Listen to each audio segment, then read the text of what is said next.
How you doing, YouTube family? Today is Thursday, April the 10th, 2025. It's your man Big D, and I'm back with another one. I want to thank all you good folk out there in YouTube land for continuing to support my son and I. We greatly appreciate it. Thank you. Well, family, I'm back with another delusional ass sister on this Kendra G dating. Um, this young sister is a got a little PhD. She's also a nail tech.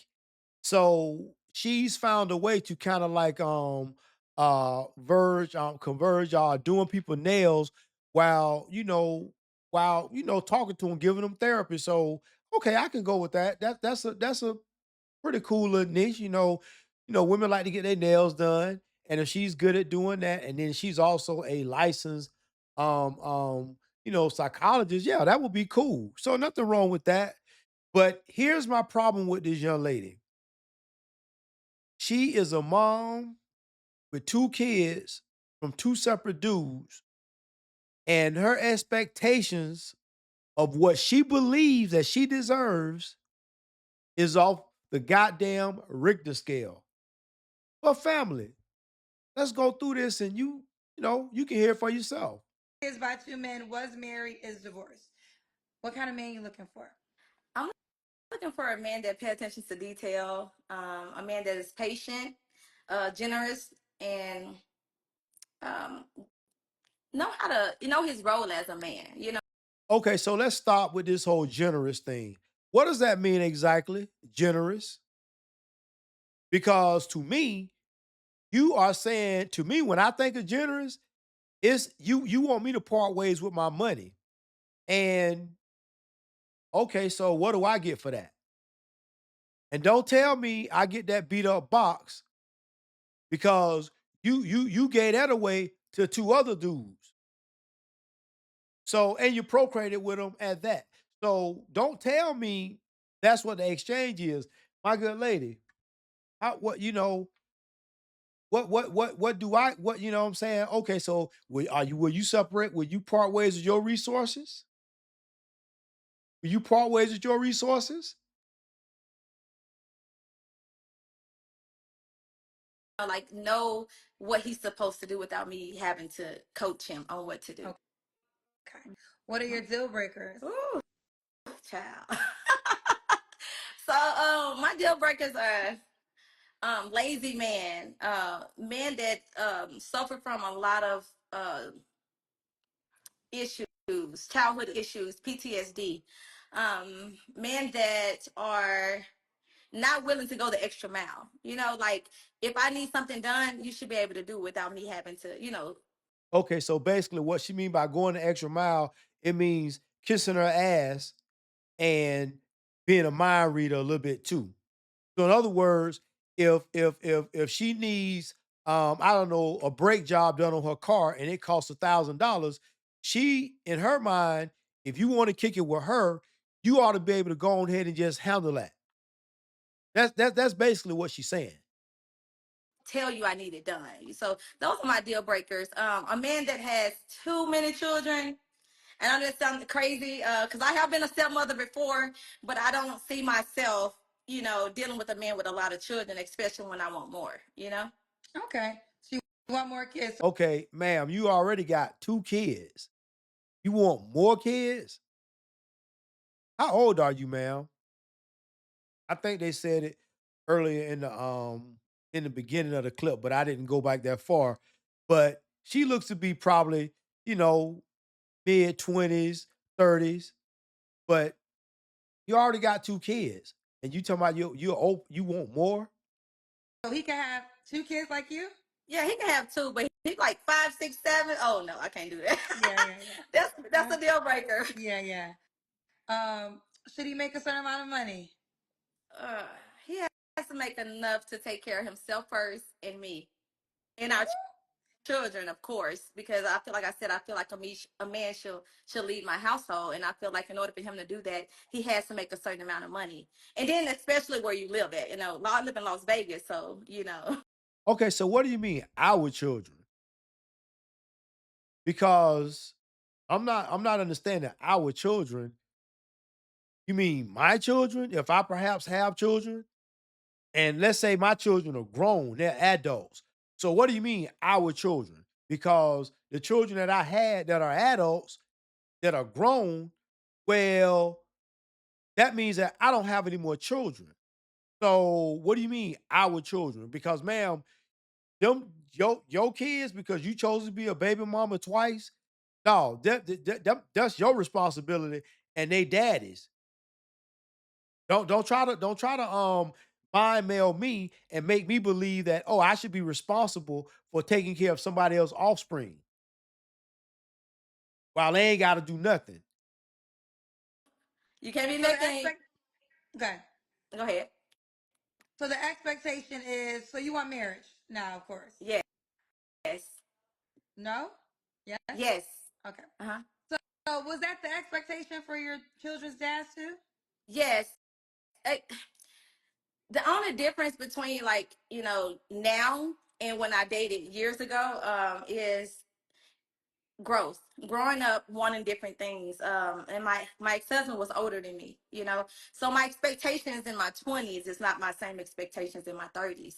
You kind of learn what you will accept and what you will not accept, and then you go from there. No, what happened was you chose to procreate with somebody, and then you procreated, that didn't work out, whether it was your husband or not. Hey, okay, so he was a few years older than you. But fact is that most women on average, they date older anyway. If a woman 23, it's not uncommon for her to want to date a guy in his 30s or even in his 50s if he fit the bill. So no, I'm not buying that. So what's the excuse for the second baby daddy?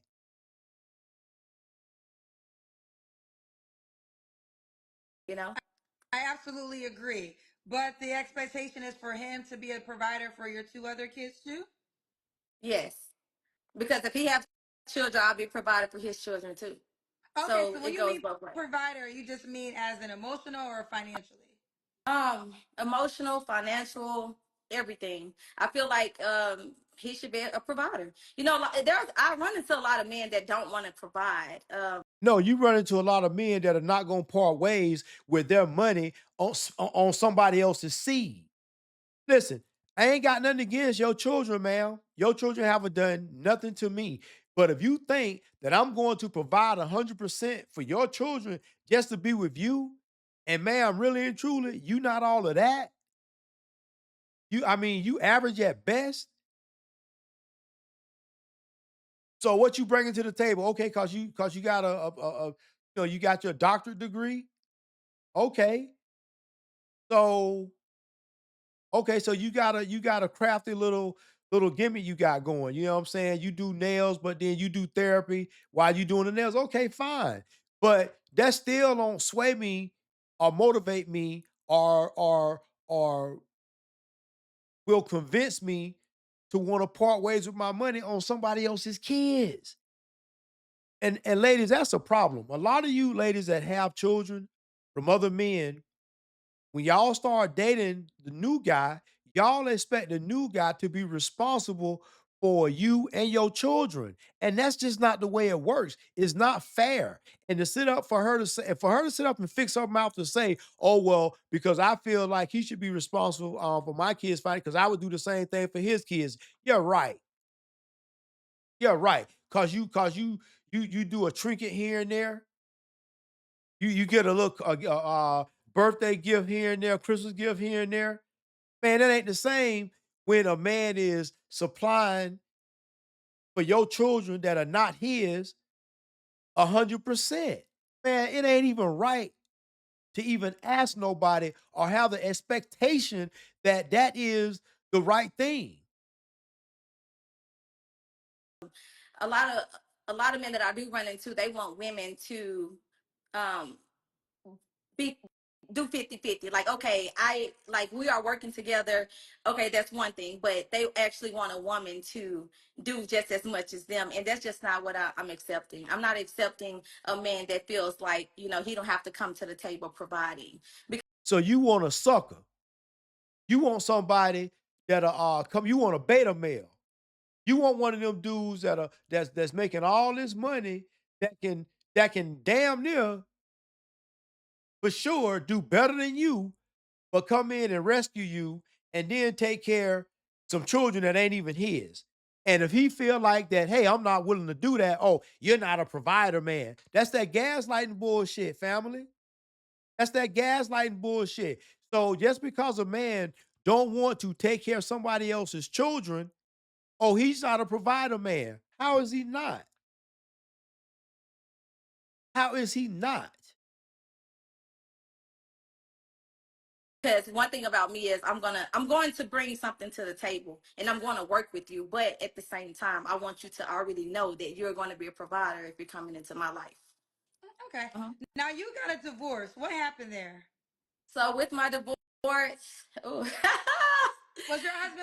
um, I guess the I, question is they're asking, was I your think I ex-husband think a? that I think that we grew apart, and I think it was the age, the age, and we wanted two different things. I wanted to continue to do certain things, and he wanted to stay where he was. So, and I think that's what it was. It was just us growing apart. We were he was a lot more older than me. So I think that's what it was. Just growing apart, wanting more in life, and then having a partner that didn't want to grow with me. I think It's always about, oh, that's always the number one excuse.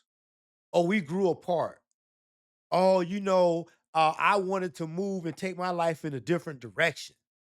It's always the same old fucking bullshit. It sounds to me like you just don't want to be married no more, which is basically irreconcilable differences. You just don't want to be in a relationship no more because you're not committed to the institution of marriage. Never was. And now you expect some well-to-do man to come in and go 100% and get what, ma'am? What are you bringing to the table? Don't say because you got an education. Who cares? Your education ain't doing a damn thing for me. So, other than that damn lace front and your damn kids, what are you bringing to the table? Because that little poo nanny that you think that's magical and that it's got superpowers, let me tell you something, sister. They got 50 more that do the same thing with 0 kids and younger.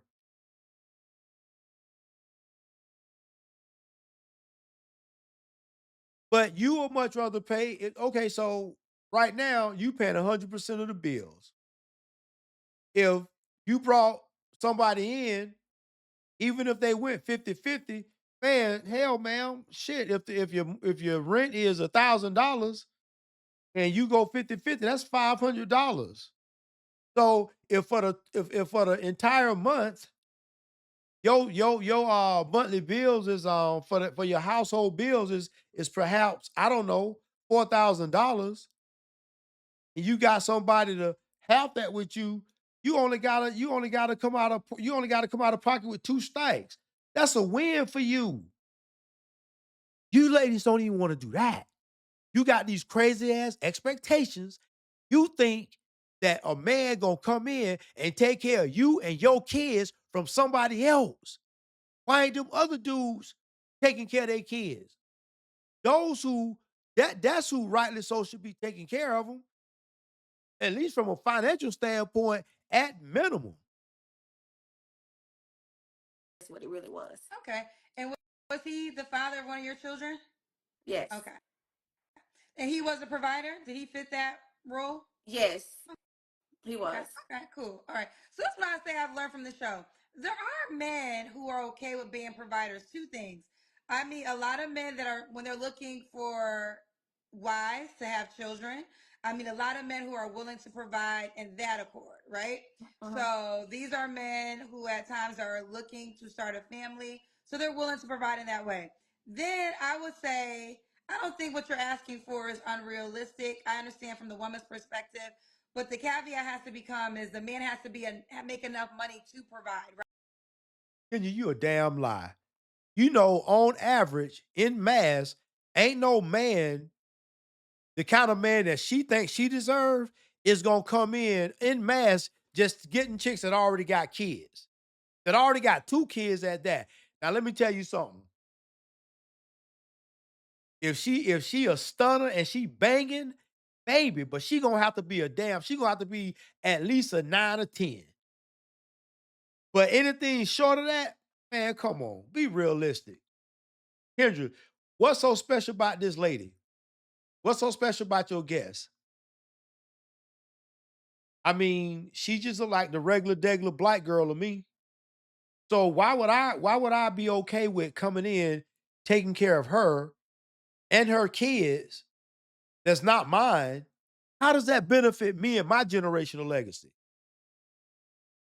Her kids ain't a part of my DNA. So they can't even carry on my last name. So how would it benefit me? You ladies are delusional. And until you learn and understand that men, the kind of men that y'all think y'all deserve when you don't, they are not going to come in and do this.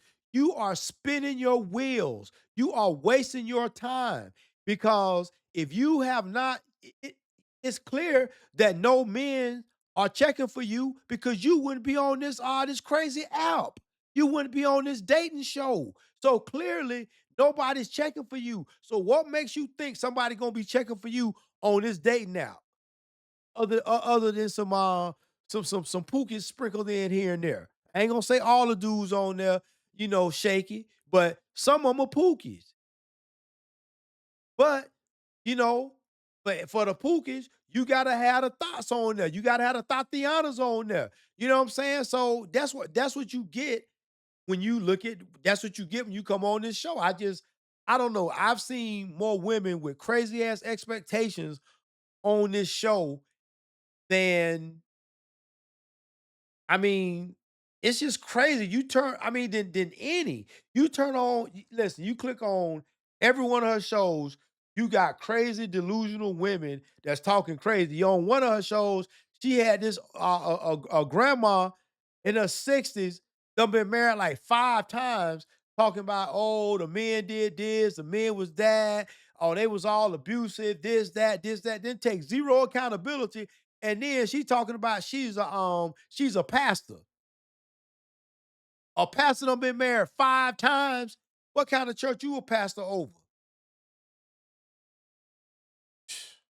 Right? Mhm, So for you, you already have 2 kids. mhm, Let's say he has a kid mhm, and then you want more kids. mhm, So in this mindset, this man has to be able, can he afford to provide for 5 people? Right? mhm, So there's a mhm. certain salary that comes in mind with that. So I think that these are the things of the mindset. Shout out to Zach Book. He's one of the men who taught me this mathematical thing that men who are providers who know what it takes to be a man, right? Right. So this is Mhm, what can happen sometimes. Sometimes you can price yourself out, or a man might be like, I don't mind being a provider. I just can't provide that much, right? Like my mhm, budget is 70K. So that's what I got. That's what it is. I do well with myself. I got one child. I could probably add you and maybe one mhm. more person to Right. that, but you're going to have to contribute too. So I think that it all sounds great, right? And this is just an educational moment, things that men have taught me. Now there are some men who just don't want to be providers. We ain't talking about y'all, right? We ain't talking about y'all who don't want to contribute. You who don't really feel like you want to provide for the family. No, we feel no, Kendra, don't side talk it. No, they don't want to provide for another man's seed because it does no man any benefit. It does not benefit him and his name and his generational legacy to take care of somebody else's seed. And Kendra would sit up here and knowing that it is from a standpoint how life has always continued. you've always had to have you always had to have people procreating, right? Um, so we get that. But my thing is this: how does it benefit a man to take care of somebody else's son? This boy is not gonna ever, ever, ever have your last name. It don't matter if you adopt this child. That his DNA is not of yours. So there is no generational legacy that you can pass on through this child. If whatever, listen, you could be a multimillionaire and you leave this child $1 million, it ain't doing shit for your legacy. It's gonna go to his daddy legacy because he gonna have his daddy last name, even if the mama didn't sign the daddy last name on the birth certificate. Fact is, the mama procreated with him, and the dad is still is in the picture. He is still a factor in the equation. So, man, no, ain't no man trying to take care of nobody else's child. And it's unfair and disingenuous for you to come on here and say, oh, cause a man don't want to do that. Oh, y'all ain't provider males. I'm talking about men who take that serious and want to do it. The question becomes, okay, can I afford that for that woman? And do I want to do that for that woman? Yeah. Yeah. Yeah, Okay. that's just what it really is. People don't understand that. A lot of people will say, "Oh, he has to make this and that," but like I see some of the comments, like, "Oh, how can she afford this?" First of all, I have multiple streams of income. Number two, I am retired military, but I also know how, Okay, now you say you retired military. Okay, well, that could mean a number of things. That could mean a number of things, but regardless, if you how you retire from the military, whether it was a medical retirement or it was a different type of retirement, perhaps. But I tell you this, that stream of income ain't paying a whole lot. Trust me, I know when I say it. I know what I'm talking about. Yeah, that's a one stream of income. But at the end of the day, when a woman starts talking about, oh, I got multiple streams of income, that should tell you, gentlemen, that really and truly, you can't really count on her money. So even if you did want to do that 50-50 with her, man, you can't count on her 50, her part. It sounded to me, well, I got multiple streams of income. Well, only one that sound like it might be the one that might be reciprocal where it's gonna be there every month is the military one. If she is true in fact did retire from the military, but outside of that, we don't know how her little business gonna do. And my thing is, what does a man get? Meaning, looking at her, gentlemen, if you made $100,000 a year or better, what would you really, really date this woman and do everything that she's asking and expects of a man? Would you do it if you were in that position? to put my money where it can multiply. So yeah, but needing a man is something that I feel like every woman needs. I mean, I feel like I hear women say all the time, "I don't need a man," and I feel like, I need a man. I mean, I'm not speaking for anybody else, but I need a man because I feel like when you're in a unit with a man and a woman and children and a family unit, it works better. I mean, we Okay, yeah, it works better, but the problem is with that concept, that means that you and that family unit, y'all is you and the children's father, not you and your children and a stepdad. Yeah, it does work better when it is a union that was created and stayed together. Mama and daddy created these two boys, and they stayed together, still together, rocking out. But when you done procreated with two dudes, and then now you want to bring in this third man, and you want him to be be stepdaddy. Them ain't his children. You talking about having a man around is much better for the family unit. Yeah, when it's his family from his DNA, but not when it's from somebody else's DNA. can say we can be independent all we want, et cetera, et cetera. But especially black women, a lot of us don't know how to be submissive. A lot of us don't know how to be wives. But at the same time, we want this. Listen, I'm gonna stop the video right there. She said a mouthful. Don't know how to be a wife, ma'am. Obviously, you don't know how to be a wife because I do believe that you think you were married, one of your children came from your husband, but you say y'all just grew apart. You know, he was older than you, and you know, you wanted to go in this direction, and he wanted to go in that direction. Fam, listen, I'm gonna be honest with you. I done heard enough. I done heard enough. It's another woman on her show that, as far as I'm concerned, is disqualified. And any dude that will really take what she's saying for face value and go in and go after her knowing that he going to have to take care of somebody else's seed, he deserve what he get. Well, family, always remember, be more tomorrow than you were yesterday. Peace.